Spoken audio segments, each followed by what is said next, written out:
Hello and welcome to Mr. C's Biology. Today we are talking about deforestation. So we probably already know that deforestation is when we chop down huge areas of forests, but there are a couple of reasons for this. The original reason that we might come straight to our heads is to obtain timber, to get some wood that we might use for building or for fuel. But actually there are other reasons as well that people chop down forests, not just for the wood that's involved. And in fact, these times that they chop down these forests when they don't want the wood, they use a slash and burn technique. That is, they just chop it down and then they just burn the timber right there and then, because they just want the space that's underneath the forest rather than the forest itself. So, what are these reasons why they might chop down a forest if they're not going to use the wood? The first one is for cattle. So rearing cattle takes up a lot of space, and so sometimes forests are chopped down to give space for those cattle. It is often for beef, and because they need so much space, they chop down a lot of forest to get that space. Secondly, it might be to grow some foods. So getting things like palm oil, a lot of forests are chopped down so that we can have more palm oil by growing more palm plants. Third reason might be that we grow other plants that we might use for biofuels, things that maybe can be fermented and turn into ethanol, something maybe like sugarcane or maize. And so for these three, they're probably going to slash and burn because the timber itself is just a byproduct. What's more valuable, what's more economically worthwhile is going to be the cattle or the plants that they're growing in the space where the forest was. Now, what are the effects of this? Why might this have a negative effect on the environment or on biology?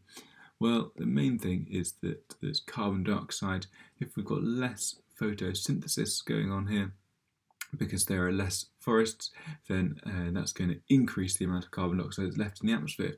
If you look back to the video on the carbon cycle, then you'll see that photosynthesis and plants, they're one of the only things that take out carbon dioxide from the atmosphere. So less forest means less photosynthesis and more carbon dioxide in the atmosphere.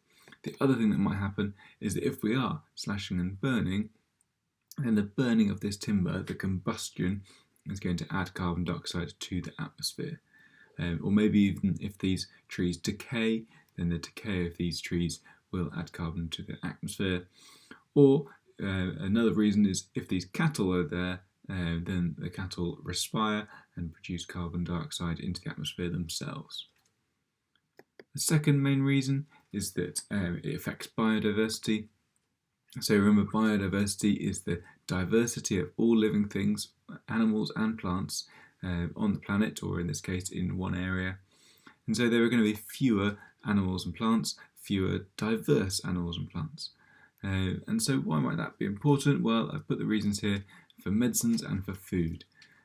Now, we don't know what all the plants and animals there are in the rainforest. Many species are discovered each year when we go exploring. And actually there could be potential medicines, potential new foods in the rainforests that could be really useful. And that's one place where people are looking for antibiotics when our antibiotics are all useless because they've been the bacteria develop resistance to them.